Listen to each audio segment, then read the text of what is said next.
Hello बच्चों, इस video में हम करंट इलेक्ट्रिसिटी के क्वेश्चन डिस्कस करेंगे। बच्चों, अगर हमारे चैनल से आपका कुछ भी फायदा हो रहा है तो इस चैनल को शेयर और सब्सक्राइब जरूर करिए।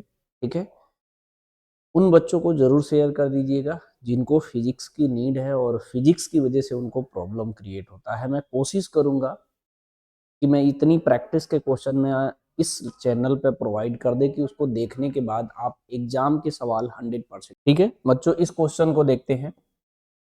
इसमें कह रहा था resistivity of semiconductor varies with temperature, which of the following curve represented the correct behaviour.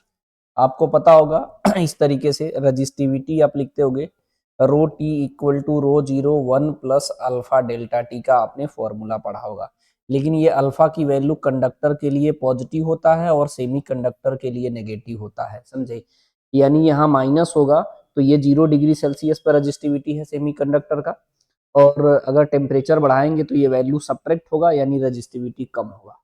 तो पहली बात तो पक्का हो गया कि रजिस्टिविटी जो है सेमी कंडक्टर का टेम्परेचर बढ़ाने पे कम होता है। तो कम होने वाला कौन कौन सा ग्राफ बना है, एक ये दिख रहा है आपको। कैसे पता चल रहा है ये, जैसे जैसे टेम्परेचर बढ़ा रहा है तो रजिस्टिविटी कम हो रहा है, जैसे जैसे टेम्परेचर बढ़ा रहा है तो रजिस्टिविटी कम हो रहा है। ये तो जैसे जैसे टेम्परेचर बढ़ा तो रजिस्टिविटी बढ़ रहा है, जैसे जैसे टेम्परेचर बढ़ा रहा है तो रजिस्टिविटी हमारा इंक्रीज हो रहा है। तो पहली बात तो डन है कि ये और ये वाला तो हो ही नहीं सकता। तो बच्चों को एक बड़ा कंफ्यूजन होता है। वैसे ये एनसीईआरटी में बना हुआ है, अगर आप एनसीईआरटी की बुक में देखेंगे तो ये आपको मिल जाएगा, है ना। ये वाला जो है हमारा स्ट्रेट लाइन नहीं बनता है, ध्यान रखना। ऐसा बनता है, हमारा डी ऑप्शन करेक्ट होगा। मतलब इसका जो फाइनल आंसर है हमारा डी ऑप्शन करेक्ट है, समझे। अदरवाइज आप एनसीईआरटी को अगर टच भी करते होंगे तो ये आपने फिगर भी देखा होगा। ये रजिस्टिविटी किसके लिए है, कॉपर के लिए, मतलब कंडक्टर के लिए ऐसा फिगर बनता है। ये रजिस्टिविटी है नाइक्रोम के लिए, ऐसा बनता है। ये रजिस्टिविटी टेम्परेचर का ग्राफ है किसके लिए जी, सेमी कंडक्टर के लिए। ठीक है, तो एनसीईआरटी बेस्ड ही आप सवाल पूछे जा रहे हैं। अगर आप अच्छे से पढ़ाई करते हो तो कोई भी क्वेश्चन गलत नहीं होगा। यही तो पूछा है, डी ऑप्शन टिक करो, आगे बढ़ो, है ना। इसमें क्या बोल रहा है जी, the equivalent resistance between A and b shown in the figure. ठीक है, इस तरीके के क्वेश्चन मैंने करने का तरीका आपको क्या बताता हूं कि ये ए है, इसमें कोई रेजिस्टेंस नहीं है तो कोई वोल्टेज ड्रॉप नहीं होगा, तो ये भी ए होगा। अगर ये हमारा बी है तो इसमें भी कोई रेजिस्टेंस नहीं लगा है तो कोई वोल्टेज ड्रॉप नहीं होगा, तो ये भी बी है। तो यहाँ पर एक बना लेते हैं ए और बी। ए और बी के बीच में एक रेजिस्टेंस है, कितना जी, 20 किलो ओम का। ए और बी के बीच में एक और है 20 किलो ओम का, 20 किलो ओम। फिर ए और बी के बीच में एक और रेजिस्टेंस दिखा आपको, कितने का जी, 10 किलो ओम। ठीक है, तो ये मैं जो बना रहा हूँ ये आपको बनाने की जरूरत नहीं पड़ेगा। आप अंडरस्टैंडिंग डेवलप करिए, देख के पता चल जाए कि तीनों रेजिस्टेंस आपस में पैरेलल में है। जैसे ही आपको पता चलेगा आप डायरेक्ट ऐड कर सकते हैं। जैसे दो को कभी भी ऐड करते थे तो हमने बताया था कि जब भी अगर ये पैरेलल में है और सेम है तो हम क्या करेंगे, दो से डिवाइड कर देंगे, दो बार ऐड करेंगे। तो 20 है तो 20 और 20 को, मतलब एक बार 20 को दो से डिवाइड करेंगे तो 10 आ गया। अब ये 10 जो आएगा ये भी तो इसके पैरेलल में है। अगर सेम होता है, दो रेजिस्टेंस 10 का है, पैरेलल में कनेक्टेड है, तो दो से डिवाइड कर देंगे तो 5 डायरेक्ट आ गया। तो इस सवाल को कोई बच्चा डायरेक्टली कर लेता है, पता है। अगर कोई लिख के करना चाहे तो करे। 1/r इक्विवेलेंट निकालोगे तो 1/20 प्लस 1/20 प्लस 1/10। एलसीएम लोगे तो 20 हो जाएगा, 1 प्लस 1 और यहाँ पर कितना हो जाएगा, 2। ये हो जाएगा 4/20, से डिवाइड करोगे तो 5। 1/r इक्विवेलेंट दिया है 1/5, तो आर इक्विवेलेंट कितना हो जाएगा, 5 किलो ओम हो जाएगा। ठीक है, तो ये जो करने में टाइम लगेगा ना, बहुत सारे बच्चे ओरली टिक कर लेंगे। मैं आपको ऑलरेडी बता रखा हूं, अगर दो या दो से ज्यादा कितना भी रेजिस्टेंस इक्वल सेम में ऐड है, जितनी बार ऐड करो उससे मल्टीप्लाई करो। पैरेलल में अगर सेम रेजिस्टेंस को अगर आप ऐड कर रहे हो और वो सेम है तो जितनी बार ऐड करो उससे डिवाइड कर दो, दो बार ऐड करो, दो से डिवाइड करो, तीन बार ऐड करो, तीन से डिवाइड करो। बहुत बेसिक फंडामेंटल से लग जाता है। मुझे ये देखा दो सेम है तो मैंने पहले इसी को सॉल्व किया, इसको बाद में किया। जैसे ये 20 है तो दो से डिवाइड किया 10 आ गया, फिर ये 10 था पैरेलल में, तो 2 से डिवाइड कर दिया, तो 10 को 2 से डिवाइड करेंगे 5 आ गया, डायरेक्ट आंसर टिक कर दिया, आगे बढ़े, है ना। आपको भी ये सारे टेक्निक सीखने चाहिए, है ना। इस क्वेश्चन में क्या बोल रहा है, in a metallic conductor under the effect of applied electric field the free electrons of the conductor. अब ये बेसिक फंडामेंटल का सवाल है, मतलब ये थ्योरेटिकल सवाल भी आते हैं, नॉर्मली देख के भी टिक करा जा सकता है, इसमें कुछ करना ही थोड़ी नहीं। ये ऑप्शन करेक्ट हो गया। पता है एक्चुअल में जो है इलेक्ट्रॉन जो है किसी कंडक्टर में फ्री रैंडमली इधर उधर मूव करता है, जैसे ही हम उसे बैटरी से कनेक्ट करते हैं एक्सटर्नल अप्लाइड फील्ड लग जाता है, तो उसको क्या करता है, टॉर्क लगा के कोशिश करता है किसी पर्टिकुलर पाथ में ले जाने के लिए, लेकिन ये ओवरऑल की बात करें तो वो कर्व पाथ में उसे हम कंसीडर कर सकते हैं, लेकिन सबकी वेलोसिटी अलग अलग होती है, तो सबकी वेलोसिटी का जो एवरेज निकालते हैं उसी को तो हम लोग ड्रिफ्ट वेलोसिटी बोलते हैं। ड्रिफ्ट वेलोसिटी हम आप कैलकुलेट करते हैं, तो ये तो बेसिक है, क्वेश्चन पढ़ के डायरेक्ट टिक करा जा सकता है, ए ऑप्शन है ना। देखो इस क्वेश्चन में क्या कह रहा है, द करेंट थ्रू और R2। ठीक है, जब भी इस तरीके का क्वेश्चन आए, अगर इजी फॉर्मेट है पहले कोशिश करा करिए इक्विवेलेंट रेजिस्टेंस निकाल लिया करिए। अगर आप इक्विवेलेंट रेजिस्टेंस निकालेंगे तो आप काफी इजीली कैलकुलेट कर सकते हैं, है ना। तो मैं पहले इक्विवेलेंट रेजिस्टेंस सिखाता हूँ। ये 2 और 2 कैसा है जी, हमारा सीरीज में है तो 6 हो गया, और 6 और ये 6 पैरेलल में है, तो पैरेलल में बताया था कि अगर सेम होता है और 2 बार ऐड कर रहे हैं 6 और 6 को, पैरेलल को 2 से डिवाइड करिए, 3 ओम आ गया, तो ये पूरा सॉल्व करने के बाद 3 हो गया, और 3 और 3 सीरीज में है तो 6 हो गया, समझे। और ये 3 आएगा, यहाँ पर 6 आएगा, तो इसका इक्विवेलेंट रेजिस्टेंस निकालेंगे 3 और 6 का, तो 3 इंटू 6 अपॉन 3 प्लस 6, तो ये हो जाएगा 3 इंटू 6 डिवाइडेड बाई 9, 3 3 जा 9, 3 2 जा 6। यानी इस पूरे को सॉल्व करने के बाद इस पूरे को सॉल्व करने के बाद 2 आ रहा है, यहाँ 2 है, ये 2 और इस 2 के कैसा आ जाएगा जी, सीरीज में हो जाएगा। कैसा हो जाएगा, सीरीज में। मैं बना दे रहा हूँ, नहीं हो सकता है आप कंफ्यूज हो जाओ, इसी तरीके का तो सर्किट बनेगा। देखो यहाँ पर 2 ओम है, यहाँ पे ये पूरा सॉल्व करने के बाद कितना आया, 2 ओम आया, है ना, ऐसे बन गया। यहाँ 4 है, ये 8 वोल्ट है, ये 2 और 2 सीरीज में हो गया, तो 4 हो जाएगा, फिर 4 के साथ पैरेलल में आ जाएगा। दो रजिस्टेंस 4 4 के आपस में पैरेलल में है, तो 2 से डिवाइड कर देंगे, तो कितना आ जाएगा, 4/2 2 ओम आ जाएगा। यानी हमारा फाइनल फिगर की बात करें तो ऐसा बनेगा, हमारा ये 2 ओम रजिस्टेंस आएगा, ये 8 वोल्ट है, तो यहाँ से आई निकालोगे, बैटरी कितना करंट प्रोवाइड करेगा, V/R इक्विवेलेंट। ठीक है, तो ये हो जाएगा 8/2, तो कितना आएगा, 4 एम्पियर आएगा। इक्विवेलेंट रेजिस्टेंस निकालना बेसिक फंडामेंटल था, इसीलिए मैंने इसी पे फोकस किया। ये बैटरी कितना करंट प्रोवाइड कर रही है, 4 एम्पियर। ध्यान से देखना, मैं एक तरीका बताया था कि यहाँ पर अगर इसे 0 मानेंगे नेगेटिव है, इसे 8 वोल्ट मानेंगे, तो ये 8 है, ये 0 है, तो 8 और पोटेंशियल डिफरेंस हमारा कितना है, 8 और रेजिस्टेंस कितना है, 4। तो इसमें अगर आप करंट निकालोगे V = I × R से, पोटेंशियल डिफरेंस 8 I, R कितना है, 4, 4 से डिवाइड करोगे 2, तो I की वैल्यू कितना आएगा, 2 एम्पियर। मेरी बात ध्यान से समझना, इसमें जो है करंट कितना जाएगा हमारा, 2 एम्पियर, और आ कितना रहा, 4, तो बचा हुआ किसमें जाएगा, इसमें जाएगा 2 एम्पियर। समझ रहे हो बात को, बोलो जी। तो ये बेसिक फंडामेंटल के तरीके से कर सकते हो, है ना। अब बात यहाँ समझ में आ गई, यहाँ तो करंट हमारा कितना आया, 2 एम्पियर। अब यहाँ समझते हैं, यहाँ पर जो आया है हमारा 2 एम्पियर है, कुछ इधर जाएगा कुछ इधर जाएगा ना, इसीलिए कहे थे कि फिगर बना लेना चाहिए था। अब इसमें अगर मुझे हमें रेजिस्टेंस इसको पूरा सॉल्व किए थे, तो एक बार सब्स्टिट्यूट डायग्राम में बना देता हूँ। अभी हम लोग जब सॉल्व किए थे, ठीक है,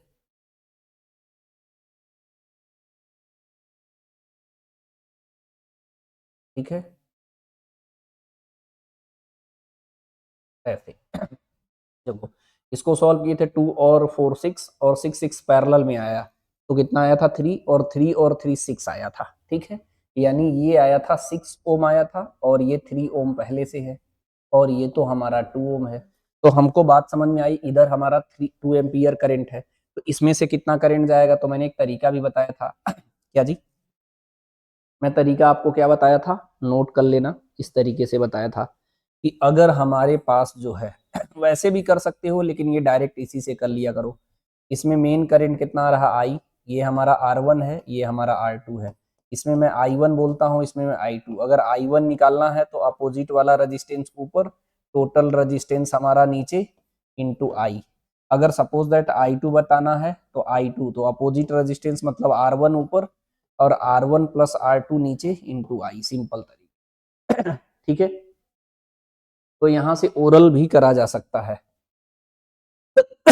तो अगर मुझे इसमें करंट की जरूरत होगा, क्योंकि इसमें करंट पता चल जाएगा, एक्चुअल में पूछा इसमें है, तो 6 ओम वाले में अगर इसमें करंट हमें पता करना है इसमें, तो ये 3 वाला हमारा ऊपर हो जाएगा, टोटल नीचे 6 और 3 कितना हो जाएगा 9, इंटू करंट कितना आ रहा है हमारा 2, इससे कट करोगे तो 3 से कट जाएगा, तो ये कितना आएगा 2/3 एम्पीयर। ठीक है, अब ध्यान से समझना, यहाँ बनाना पड़ेगा। इसमें करंट कितना आया जी, 2/3 एम्पीयर आया। अब ध्यान से समझना, ये 4 और 2 6 ओम है और ये भी 6 ओम है। इसके बाद जब करंट इधर जाएगा तो ये डिवाइड हो जाएगा हाफ हाफ। अब यहाँ कैलकुलेट करने की जरूरत नहीं पड़ेगा, अगर करना पड़ता तो फिर यही वाला कॉन्सेप्ट लगाते। तो इसका 2/3 का हाफ करोगे तो 1/2 कितना करना है, 2/3 का, तो 2 से 2 कट गया तो 1/3 एम्पियर। इस 4 ओम में कितना हो गया, 1/3 हो गया, 1/3 मतलब सी ऑप्शन करेक्ट हो गया। अब चाहे किसी भी सर्किट में पूछता आप कर सकते थे। अब पता चल गया 2/3 इधर गया है, आ कितना रहा था 2, तो बचा हुआ इसमें जाएगा, तो 2 माइनस 2/3, यानी 2 3 जा कितना हो जाएगा 6, 6 माइनस 2 कितना हो जाएगा 4/3, समझे, यानी इसमें कितना आएगा 4/3, और इधर इधर कितना आ रहा था 1/3 और इधर कितना आ रहा था 1/3। यहाँ ऐड करके देख सकते हो टोटल जो है इसमें से कितना आ रहा था जी करंट, 2 एम्पियर आ रहा था। इसमें कितना आ रहा था 2 एम्पियर, टोटल 4 होना चाहिए, चाहो तो चेक कर सकते हो इसे ऐड करके। 2 plus 4/3, 2 plus 4/3 plus 1/3 plus 1/3, LCM कितना हो जाएगा 3, ये हो जाएगा 6 प्लस 4 प्लस 1 प्लस 1। ठीक है, ये कितना हो जाएगा 10 और 10 12 डिवाइडेड बाई 3, 3 4 जा 12, 4 एम्पियर आएगा, यानी फिर से इसमें करंट कितना चला जाएगा 4 एम्पियर। तो किसी भी पाथ का अगर करंट निकालना है तो आप आसानी से निकाल सकते हो, थोड़ा सा पैसेंस रखना पड़ेगा। इसके और भी तरीके हैं, उस तरीके से भी कर सकते हो। बस कंफ्यूज नहीं होना है, समझे कि नहीं। जैसे ये क्या है, पैरेलल में एक और तरीका होता है, जैसे इसमें से ये बच्चे कंपैरिजन कर लेते हैं, पैरेलल में है तो V सेम ही ना होगा जी, तो I1 R1 equal to I2 R2, तो ये रिलेशन यहाँ से निकाल लेते हैं जंक्शन रूल लगा के। R1 R2 तो दिया ही होगा, I1 I2 में एक रिलेशन पता चल जाएगा, और कितना करंट जो आ रहा है यहाँ पे जंक्शन रूल लगा सकते हैं।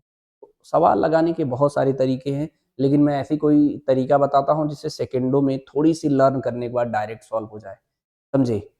तो आप भी लगाते रहिए और भी तरीके से लगाते रहिए, और हमसे जुड़ रहे हो तो कोई कंफ्यूजन क्रिएट हो रहा है तो आप हमसे पूछ भी सकते हैं। इसमें कह रहा है कि a wire resistance 160 ohm is melted and drawn in a wire 1/4 of its length, the new resistance of the wire will be. हम आपको एक तरीका बताए थे, R2 equal to N square R1, इसे ही हमेशा यूज किया करो। ठीक है, n की वैल्यू क्या था हमारा L2 अपॉन L1। ठीक है, और भी मैंने बताया था N2 की वैल्यू क्या लिख सकते A1 अपॉन A2 या R1 square upon R2 square, तो इसका भी यूज नहीं है, इसने मेल्ट करके क्या करा है 1/4 लेंथ को कर दिया है, समझे, मतलब L2 जो किया है 1/4 L1 कर दिया है, 1/4 ऑफ लेंथ।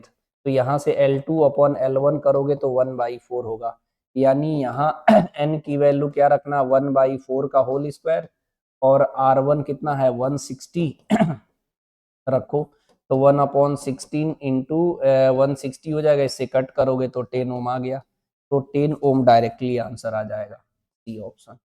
ठीक है, कौन सा। तो हमारे कहने का मतलब जितने भी नोट्स मैं बनवाता हूँ जरूर नोट्स बनाते रहिए, सिस्टमेटिकली देखते रहिए, आगे के क्वेश्चन फर्दर खुद से भी लगने लगेगा, फिर आपको लगेगा नहीं अब सही डायरेक्शन में हो, है ना। इसमें क्या पूछ रहा है जी, given the equivalent resistance of the series in combination is smaller than the least value in use the combination. ठीक है, इसमें कह रहा है the resistivity of the material is depend on the temperature. ठीक है, the resistivity of the material independent, sorry, इस question को देखते हैं स्टेटमेंट का। The equivalent resistance of the resistor series combination is smaller than the least resistance of the combination.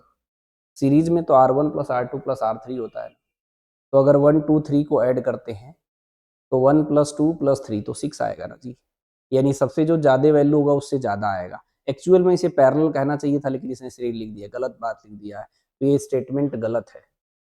The resistivity of material independent of temperature, अभी तो बताया temperature पे depend करता है। Rho T equal to rho not 1 plus alpha delta T, अभी तो बताया है ना। कंडक्टर के लिए अल्फा पॉजिटिव और सेमी कंडक्टर के लिए अल्फा नेगेटिव, तो ये भी गलत हो गया, दोनों स्टेटमेंट गलत है जी। ढूंढो जरा, both statement first and second false, तो बी ऑप्शन करेक्ट हो गया। थ्योरेटिकल सवाल तो बेसिक फंडामेंटल का था, अगर कभी भी थ्योरी नॉर्मल भी रीडिंग की हो तो भी सही हो। इसमें कह रहा the equivalent resistance between A and B of the network solved, ठीक है। इसमें बोल रहा है इक्विवेलेंट रेजिस्टेंस बताइए, ठीक है। तो ये व्हीट स्टोन ब्रिज होता है, तो इसका रेशियो दिस, इसको मानो P, इसको मानो Q, इसको मानो R और इसको मानो S। इसे फोल्ड करके वैसे बनाने की जरूरत नहीं है, प्रैक्टिस कर लो, अगर इस तरीके का भी फिगर होगा तो ये व्हीट स्टोन ब्रिज ही होता है। This upon this upon this अगर इक्वल है तो व्हीट स्टोन ब्रिज बैलेंस है। तो ये देखो R upon 3R 1/3, 2R upon 6R 1/3 आएगा, यानी व्हीट स्टोन ब्रिज बैलेंस है, तो इसमें कोई करंट नहीं जाएगा। तो इसमें नहीं जाएगा तो ये दोनों सीरीज में, ये दोनों सीरीज में, फिर आपस में पैरेलल में। तो R इक्विवेलेंट निकालने का तरीका डायरेक्ट कितना हो जाएगा जी, सीरीज में R और 3R कितना हो गया 4R इंटू 2R और 6R कितना हो गया 8R, ठीक है। नीचे कितना हो जाएगा 4R प्लस 8R, इसको सिंप्लीफाई करेंगे तो 8R, ये हो जाएगा 4R इंटू 8R, और नीचे कितना हो जाएगा, नीचे 8 और 4 12R, एक R से एक R कट गया, इससे कट करोगे तो 3 से कट गया, तो ये आएगा 8R divided by 3। 8R divided by 3 कौन सा ऑप्शन है जी, सी। तो अगर अच्छे से कमांड बनाते हो तो सवाल लगाने में आपको टाइम भी नहीं लगेगा और रैंक भी बढ़िया आएगा, और आगे भी जीवन में काफ़ी बेहतरीन करोगे। पैसेंस रखिए अपने जीवन में, जो काम कर रहे हो उस पर फोकस करो बस, इसके अलावा कुछ ही किसी भी चीज़ पे फोकस ना करो। ग्रोथ 100% होगा, थोड़ा ही होगा लेकिन होगा। बहुत अच्छा करोगे तो बहुत ज़्यादा ग्रोथ भी हो सकता है। ये टोटल डिपेंड करता है वर्किंग परफॉर्मेंस पे, जैसा वर्किंग परफॉर्मेंस आपका होगा डेली बेसिस पे, उसी हिसाब से ग्रोथ भी होता है जीवन में, है ना। इसमें कह रहा था equivalent resistance between the adjacent corner of the regular n side polygon uniform wire resistance R would be. अच्छा, इसके कहने का मतलब ये है कि अच्छा रेगुलर पॉलीगन क्या होता है पहले वो समझ लीजिए। जैसे ट्रेंगल सारे साइड इक्वल है, जैसे इक्विलेटरल ट्रेंगल, तो इसे रेगुलर पॉलीगन बोल सकते हैं। स्क्वायर सारे साइड इक्वल है, इसको रेगुलर पॉलीगन बोल सकते हैं। पेंटागन सारे साइड इक्वल होने चाहिए, हेक्सागन, ठीक है। ऐसे मतलब इसमें एन साइड लिया है, कितना साइड लिया है, एन साइड, समझे कि नहीं। तो इसमें समझो अगर क्या निकालना है, the equivalent resistance between adjacent corner. मैं एक चीज आपको समझाता हूँ। एडजेसेंट कॉर्नर अगर हम लेते हैं, एडजेसेंट कॉर्नर, तो ये 2 बचा, 3 साइड था, इसमें लेते हैं तो 1 2 3 बचा, इसको लेते हैं तो 1 2 3 4 बचा, इसको अगर निकालते तो 1 2 3 4 5 बचा, यानी 6 साइड है तो 5 हो गया। यानी अगर हमारे पास n साइड है, मान लो यहाँ a और b के बीच में इक्विवेलेंट रेजिस्टेंस निकालना है, आपके पास n साइड है, ठीक है। तो इधर कितनी साइड आएगा, n-1 साइड आएगा, समझे, और इधर आएगा। तो पता है सबके रेजिस्टेंस कितना कंसीडर किया है, R R और R। तो ये जो होगा अगर इसको सिंप्लीफाई करोगे तो ऐसे ही तो बनेगा, यहाँ पर रेजिस्टेंस आएगा, यहाँ पर रेजिस्टेंस आएगा, इसको A माने थे, इसको B माने थे, इसका रेजिस्टेंस हमारा R है, इधर कितने साइड है n-1। हमने बताया था अगर रेजिस्टेंस सेम हो और सीरीज में ऐड हो, ये सब सीरीज में ही तो होगा, ये सब सीरीज में होगा। तो मैंने कहा जितनी बार हो उससे मल्टीप्लाई कर दो, कितनी बार है n-1, तो n-1 इंटू आर, फिर ये आपस में कैसा है, पैरेलल में।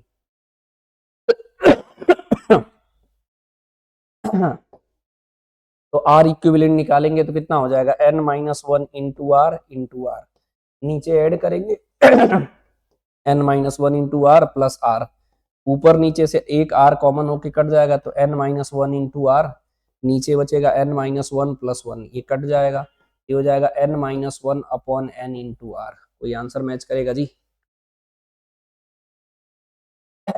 n-1 आर अपॉन, ये बी ऑप्शन करेक्ट हो गया। तो बेसिक फंडामेंटल क्लियर करिए, सवाल जरूर बनेगा आपसे। अरे इसमें क्या कह रहा है? As shown in the figure the network of the resistance connected to the battery 24 volt with an internal resistance 3, the current through a resistors R4, R5, I4 and I5 respectively, I4 and I5। यानी इसमें क्या बोल रहा है कि इसमें और इसमें करंट बता दो। तो इसका भी तरीका है, बहुत सिंपल है। तो मैंने कहा नॉर्मल टोटल रेजिस्टेंस भी निकाल लिया करो, ज्यादा इजी रहेगा। ये दो और दो मैं यहीं सॉल्व करूंगा, ध्यान देना। ये दो और दो पैरेलल में है, तो पैरेलल में बताए थे दो बार जोड़ रहा था, दो से डिवाइड कर दो तो कितना आ गया? 1 ओम आ गया।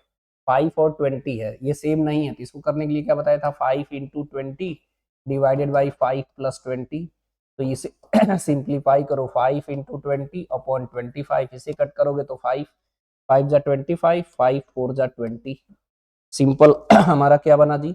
यहाँ पर आ जाएगा 1 2 और यहाँ पे 4। ठीक है इसको हम लोग ऐसे भी कर सकते हैं, यहाँ पर एक रेजिस्टेंस, यहाँ यहाँ यहाँ, तो इसको सिंप्लीफाई करो ऐसे बना सकते हैं हम लोग एक सिंपल डायग्राम। ठीक है, अब इसे बना लो। यहाँ पर ये कितना हो जाएगा? 1 ओम हो जाएगा, ये 2, ये कितना हो जाएगा हमारा? 4, और यहाँ पर कितना दिया है? 2। इसका इंटरनल रेजिस्टेंस कितना दिया है जी हमारा? 3। इंटरनल रेजिस्टेंस कितना दिया? 3 ओम, और ये कितना है? 24। इसमें डायरेक्ट करंट निकाल सकते हो, I equal to E upon capital R plus small r, या सीधे सीधे इस रेजिस्टेंस को भी इसमें ऐड ही करना होता है। तो 1 और 2 3, 3 और 4 7, 7 और 2 9, और 9 और 3 12। तो ये हो जाएगा 24 डिवाइड बाई 12, कट करोगे तो 2 एम्पियर आ गया। यानी एक बात समझ में आया कि ये जो बैटरी है कितना करंट प्रोवाइड करेगी? 2 एम्पियर। तो यहाँ जाएगा तो डिवाइड हो जाएगा, फिर यहाँ आएगा तो 2 एम्पियर हो जाएगा, फिर यहाँ जाएगा तो डिवाइड हो जाएगा। इसको निकालने का तरीका क्या बताया था? अगर 20 में करंट निकालना है, ठीक है, हमने कहा था अगर इधर से 2 एम्पियर का करंट आ रहा है, हमें मान लो इसमें करंट बताना है, तो मैंने क्या कहा था कि इसमें करंट निकालने का तरीका, अपोजिट वाला रेजिस्टेंस ऊपर, टोटल नीचे, तो 20 और 5 ऐड करोगे तो 25 इंटू 2, इससे कट करोगे तो 5 5 जा 25, तो 2/5 एम्पियर आएगा। अब टोटल करंट 2 है, इस उसमें गया 2/5, तो बचा हुआ इसमें, तो 2 माइनस 2/5, तो 10 माइनस 2 डिवाइडेड बाई 5, तो ये आएगा 8/5। चेक करते हैं, 2/5 8/5, सी ऑप्शन करेक्ट है। सवाल बेसिक फंडामेंटल का है, देख ही रहे हो। अगर बढ़िया सा प्रैक्टिस करके जाते हो तो रैंकिंग खुद सोच सकते हो बेटर आ सकती है ना। अगर हमारी सारी वीडियो आपको पसंद आती है तो मेरे चैनल को भी शेयर करते रहिएगा, ठीक है। और मैं ऐसे ही सारे क्वेश्चन को एक सिस्टमेटिक फॉर्मेट में आपको प्रोवाइड जरूर करता रहूँगा, ठीक है। All the best.